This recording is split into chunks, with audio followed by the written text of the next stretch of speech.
Yo, assalamualaikum warahmatullahi wabarakatuh. Selamat sore buat teman-temanku semuanya, khususnya yang sudah ada di YouTube Selusih Tang MB ya. Ini mau kita bilangin innalillahi atau mau kita bilangin selamat ini ya, karena dua-duanya bercampur aduk di dalam hal ini gitu loh ya. Jadi dia bercampur aduk, campur aduknya itu ya, satu mengucapkan selamat, yang satunya lagi mencaci maki, mengancam dan menakut-nakuti. Jadi dua versi gitu loh. Nanti teman-teman juga bingung misalnya gitu kan kalau saya bahas hal ini, teman-teman jangan sampai bingung nanti ya. Jangan sampai kalian, ini akhir tahun yang luar biasa kalau menurut saya ya. Memang aneh gitu loh, dan saya pun perdana melihat polanya seperti ini. Jadi perdana gitu loh ya, ini perdana banget. Ini yang mana tadi itu ya, yang ini. Jadi memang agak rada-rada lucu sih saya bilangin gitu ya. Kita bahas dua versi di sini. Oke, kita ambil dulu yang pertama aja lah dulu ya. Yang pertama ini dia bertanya kepada saya, salah satu follower saya di Instagram. Dia bilang gini, "Siang bang, aku dapat email seperti ini dari APK Pinjam Yuk." Oke, kita bacain ya di sini ya.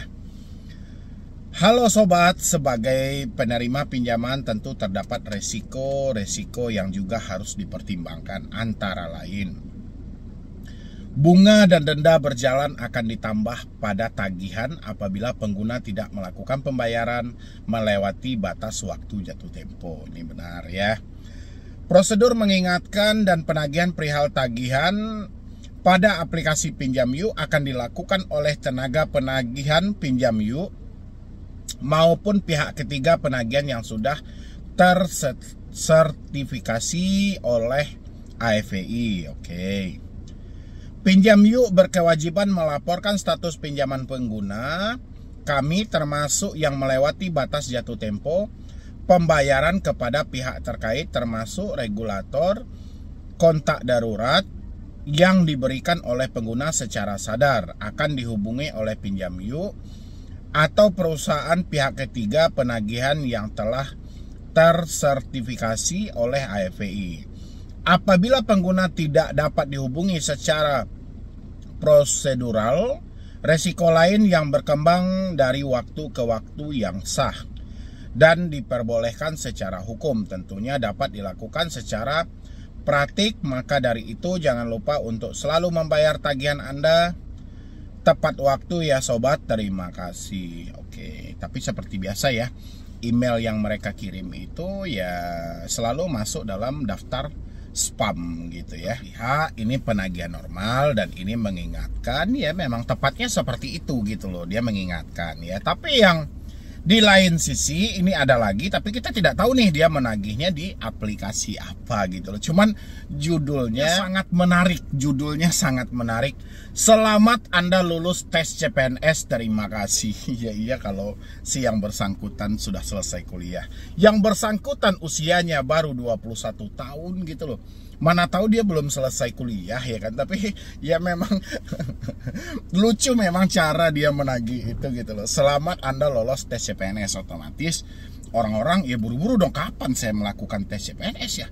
Ya kan? Kapan saya ikut tes dan segala macam, kok tiba-tiba email. Jadi kan itu kan daya tarik aja. Tapi di dalamnya teman-teman sama lihat ini. Namanya Henrik Pamato, oke? "Ingat, di sini saya pegang semua data-data dari Anda, foto selfie pengajuan dan foto KTP Anda. Jadi Anda jangan coba-coba untuk menghindar tagihan Anda atau coba-coba untuk mengulur tagihan Anda. Semakin Anda lama membayarkan, bunga semakin bertambah. Jika Anda mengabaikan, ingat kami akan tindak lanjuti mendatangi rumah Anda dan merenggut barang-barang Anda yang berharga, jumlah hutang pinjol Anda." Ini buat teman-teman semuanya, ini berbeda, dua versi yang berbeda gitu loh. Kalau tadi kan penagihannya normal, ada nama aplikasinya, secara prosedur dan segala macam. Kalau ini tidak normal lagi. Kita menduganya dari mana ini? Apakah dari yang tadi? Nggak bisa, dia tidak melampirkan nama aplikasi sama sekali gitu loh. Ya, yang tahunya itu cuman si debiturnya. Dan lagian di sini dia tidak menyertakan nama aplikasi juga dan nominal dari aplikasi. Sulitnya di sana. Jadi ketika kita mau komplain ke pihak OJK pasti menepis hal-hal seperti ini. Itu dilakukan oleh pinjol ilegal. Sementara yang jadi masalah adalah si debiturnya itu terjebaknya di pinjol legal gitu ya. Di bawahnya apa ini? Saya juga tidak belas kasihan kepada Anda jika tidak kunjung juga dibayarkan. Saya akan buatkan foto KTP Anda seperti ini dan saya akan kirim ke kontak terdekat Anda dan saya kirim ke sosmed Anda. Dicari telah melarikan uang, nama, ya uang apa yang dia larikan? Kan bisa disebutkan telah melarikan uang perusahaan, nama perusahaan ini. Kan lebih jelas itu. Gini teman-teman ya, jadi ketika teman-teman mendapatkan chat seperti ini, mungkin seketika teman-teman itu pasti ketakutan, pasti kecemasan ya. Pasti Anda gimana-gimana, pemikiran Anda pasti kemana-mana. Tapi setakut-takutnya Anda, ini lebih takut si goblok ini dalam menagih gitu loh. Dia tidak menyertakan nama aplikasinya. Jadi kalau seandainya si debitur yang dia tagih ini mengalami ketakutan, kira-kira pertanyaan kita aja, pertanyaan bodoh aja, Anda lihat ini ya. Kan Anda ketakutan itu, habis itu Anda berupaya deh cari talangan dana. Itu Anda mau bayar ke aplikasi mana sih? Nah, dia nggak nyebutin nama aplikasi. Kalau Anda mencurigai salah satu aplikasi yang Anda pinjam, bagaimana kalau tidak? Ya, disinilah letak kebodohan si penagih hutang. Dia berusaha untuk melakukan penagihan, masih dengan versi ancam-mengancam. Tapi kebodohan dia nggak memikirkan. Yang dia pikirkan itu, orang ini hanya ketakutan. Itu yang dia pikirkan. Tapi ketika orang ini ketakutan, orang ini mau melakukan pembayaran, kita mau bayar kemana ini? Nama aplikasi nggak ada. Nominal berapa juga nggak ada. Dia mengancam begitu aja. Jadi anggap aja sampah ini teman-teman semuanya. Makanya aku bilangnya selalu, saya selalu sampaikan sama teman-teman semuanya, 3 hal yang mengganggu dalam hidup Anda: telepon, WhatsApp, email. Ini via emailnya. Ya, ini mengganggu. Walaupun Anda tidak tahu nama aplikasinya, tetap Anda akan ketakutan karena dibumbui dengan bahasa-bahasa ancaman. Bayangkan, seandainya Anda memutus komunikasinya, telepon nggak ada, WA nggak ada, email nggak ada, apa mungkin Anda masih ketakutan? Nggak akan ada cerita ketakutan. Ya, nggak akan ada, Anda akan diganggu-ganggu lagi. Makanya saya bilangin, satu-satunya kekuatan yang dimiliki pinjol itu adalah telepon, WhatsApp, dan email. Hanya komunikasi dari teleponmu sendiri. Kenapa kalian tidak mau memutusnya? Kenapa kamu tidak mau menghapus emailmu, hapus WA-mu, ganti teleponmu? Ini menyelamatkan dirimu sendiri loh. Kalau kamu memang benar-benar sayang sama dirimu, harusnya kamu sudah batasi segala bentuk hal-hal yang mengganggu. Salah satunya ini. Ini mengganggu banget. Giliran kamu pengen menyelesaikan, kamu nggak tahu harus menyelesaikan kemana. Disitulah letak kebodohan dari si debt collector. Dan pesan buta seperti ini, orang-orang yang mengalami telat bayar pinjol akan ikut ketakutan. Padahal ketakutan dia tidak ada dasarnya. Dia takut sama aplikasi apa? Nggak jelas. Ya, kenapa si debt collector ini selalu mengancam seperti ini tapi tidak mau menyebutkan nama aplikasi? Ini mengelabui OJK. Apabila nanti Anda melaporkan kepada OJK, OJK tidak akan percaya. OJK selalu mengkambing hitamkan itu ilegal, itu ilegal. Padahal si debiturnya hanya meminjam di pinjol legal. Itu tujuannya. Jadi ketika dikeluarin aturan POJK nomor 22 tahun 2023, dilarang menagih menggunakan ancaman, dilarang mempermalukan, dilarang menagih terus-menerus yang sifatnya mempermalukan dan segala macam ya. Berbarengan dengan itu, kayaknya OJK sedang mewarning pihak pinjol. Kalaupun Anda masih melakukan penagihan, jangan pernah menyebutkan nama aplikasi. Akhirnya ini keluar. Ya kan? Karena berbarengan dengan aturan itu, ya. Masa sebanyak itu pinjol legal yang melakukan tindakan-tindakan tidak sesuai dengan aturan, tak satu pun yang bisa dibongkar OJK. Sementara OJK diberikan penghargaan sebagai penyidik terbaik. Ya kan? Mustahil kan? Berarti aturan itu sebelum dibentuk OJK, OJK telah tahu dulu.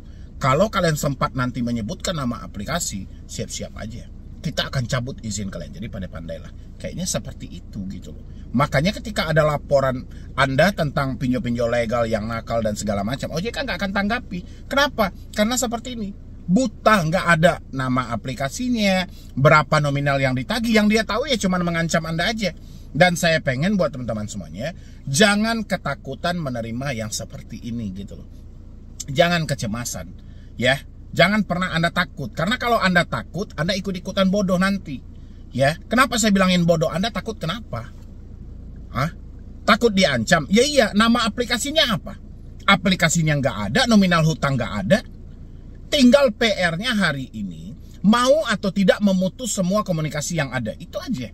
PR-nya itu aja. Itu menyelamatkanmu dari teroran via telepon, tekanan via WhatsApp, ancaman via email. Selesai perkara pinjaman online. Makanya saya bilangin selalu buat teman-teman semuanya, satu-satunya kekuatan yang dipunyai oleh pinjaman online adalah nomor handphone Anda yang masih aktif. Ini mereka memanfaatkan. Untuk apa dia memanfaatkan? Anda tengok, kan ada data-data lengkap Anda. Data Anda ini yang mereka tampung sejak awal, itu gunanya untuk mereka kirim lagi sama Anda apabila Anda telat bayar. Ya, untuk menakut-nakuti Anda, itu gunanya. Dia menakuti melalui apa? Ya melalui telepon, WhatsApp, dan email. Kalau tiga ini nggak ada, data Anda nggak ada gunanya bagi mereka. Ya, data Anda itu satu-satunya gunanya bagi mereka itu ya untuk itu. Untuk mengancam Anda, untuk menakut-nakuti Anda gitu loh. Ya, jadi saya harap buat teman-teman semuanya, please, memang menjelang akhir tahun ini aneh-aneh dan unik-unik. Selamat Anda lulus CPNS, saya masih terngiang-ngiang. Ini perdana saya jumpa. Ada aja ya ide dari debt collector itu dalam menagih ya, supaya orang membuka ya kan. Jadi orang kan penasaran kapan pula lah saya mendaftar sebagai CPNS gitu loh. Jadi diklik, di dalamnya ternyatanya ancaman, caci maki, ya kan, yang meminta tagihan, tapi sayang sedikit nggak ada nama aplikasinya. Harusnya buat debt collector nanti kalau ada yang nonton, ketika melakukan ancaman-ancaman seperti ini, sertakan aja nama aplikasinya. Nggak ada masalah, jadi biar lebih jelas kan. Kalaupun nasabahnya nanti ketakutan dan nasabah berusaha mencari talangan dana atau dia pengen melakukan pembayaran, jelas dia harus mengarah kemana. Jangan dikasih dua wajah. Dua wajah, yang satu baik, yang satu lagi jahat. Sementara yang berpengaruh yang jahatnya, yang baiknya nggak berpengaruh. Makanya sertakan juga. Ya, kalau Anda mengabaikan pesan ini, siap-siap gitu loh. Dan Anda lakukan segera pembayaran ke aplikasi ini. Ini jelas gitu ya kan. Gak usah takut juga. Ngapain harus takut gitu loh. Sampai kapan Anda bekerja sebagai penagih hutang tapi dihantui dengan rasa takut? Ya kalau begitu ngapain Anda harus bekerja? Mendingan berhenti aja gitu ya kan. Anda sudah bekerja, Anda menumpang di dalam hal itu, tapi Anda juga ketakutan gitu loh. Ya, mendingan nggak usah kerja kayak gitu. Dan begitu juga dengan perusahaan Anda. Udah jelas duit dia dipakai oleh nasabah, kenapa tidak berani menyebutkan nama aplikasi? Ya kan, biar lebih jelas gitu loh. Dan untuk teman-temanku semuanya, tolong ya handphone ini ya, jangan sampai ada lagi nomornya, jangan ada WA-nya, jangan ada emailnya. Kalau dia mengancam tadi mau mengambil barang-barang, nggak ada itu. Dia aja nggak menyebutkan nama aplikasi, mana mungkin kita harus percaya begitu aja dengan ucapan-ucapan seperti itu. Oke ya buat teman-teman semuanya, nanti buat teman-teman yang mau bergabung di dalam grup WhatsApp, silahkan, linknya sudah saya sematkan di dalam deskripsi. Anda tinggal klik linknya, nanti Anda bisa telepon saya atau langsung bergabung di grup WA aja juga boleh. Ya, jadi sekian dulu dari saya, Medi Bro nih. Wassalam.